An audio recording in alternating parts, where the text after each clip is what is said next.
Assalamu alaikum, урматтуу bir туугандар. Бүгүн мына 21 декабрь. Кыямат болот деген жаңылык тараган жылды билесиздерби? Ошондон бери канча жыл өттү мына. Дагы эле кыямат боло элек. Бирок ушу 21 декабрда болмок. Погода кандай сонун карагылачы. -4 көргөзүп атат, бирок бүгүн дагы жылыйт окшойт. Бишкекте күн жылып калганына 2-3 күн эле болду. Буга чейин аябай суук болуп аткан.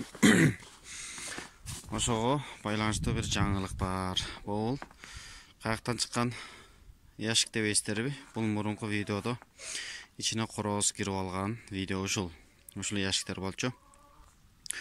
То есть тооктор тууп калса деп ушуну коюп койгом, муну чыгарып салдым. Буга да бир себеп бар. Так, бул ким? Бул охрана. Бул жакты тазалап салдым. Мына 3 айдын ичинде чыккан мусор. Көп болсо мына жарым мешек болот экен.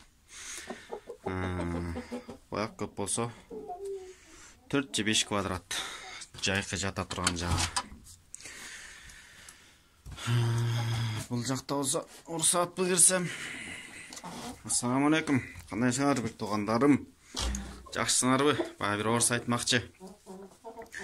Бир орус бар экен, ушундай видеосун тарткан тооктор тууралуу анан. Өзүнүн тоокторун такыр жебейт экен.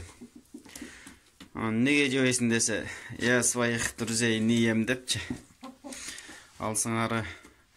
Мен деле былтыр экөөнү жедим, бирок эптеп атып болбой кыйылып атып жедим. Чындыгында баягы бала кезинен чоңойтуп антиметкен. Мен баягы өзүм жакшы көрүп чоңойткондугум үчүн баягы бизнес катарында эмес, өзүм ушул нерсени жакшы көрүп аткандыктан, булар менен мындай күнүгө аралашып жүргөндүктөн мындай жөжө кезинен баштап чоңойттум да. Анан жеш кыйын болот экен чындыгында. Булардын өмүрүн кыйыш. Алсыңары достор, булар бир семья. Ошондой. Ошол эми мындай маселе болуп атат. Мурда айткандай, мен бул жакты такыр жылуулаган эмесмин. Жылуулук берген жокмун бул жака таптакыр.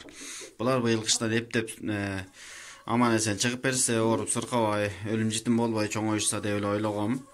Ошого шүгүр кылам го деп. Суукту ушундан билсе болот. Бул суу мына бүгүн жылуу суу коюп койгом, эртең менен эле 2 саат болду, жа мына муздап калды. Кечке чейин кадимкидей үстү кайра каймактап, эртең менен вообще эле үстү уже тоңуп калган болот да. Ошондой. Ушунчалык деңгээлде суук болуп атат. Бирок ошого карабастан мына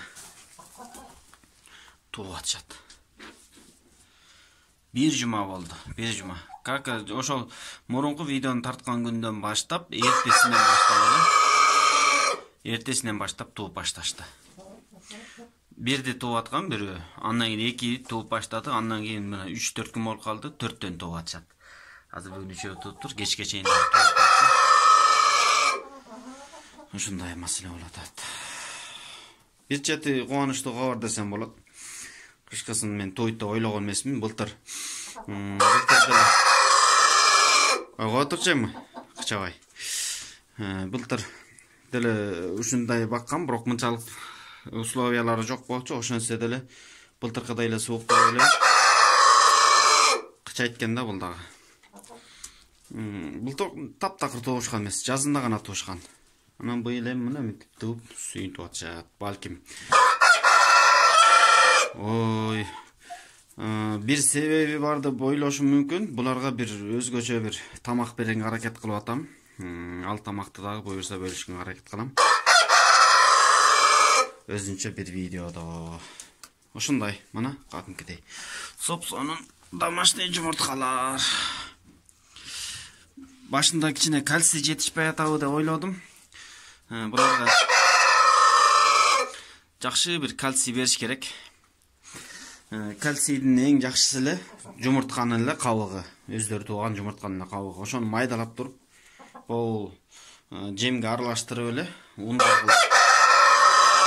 майдалап туруп эле тетигине бирге жемге кошуп берип койсо жакшы болот. жумуртканын сырты кальций болот дагы. Ошону эгер кальций буларга жетишпесе, же жумуртканын сырты өтө илбирээк болуп калышы мүмкүн. Же жумуртка ичинде уюбай, кыскасы туубай коюшу да мүмкүн да, ошонун себебинен.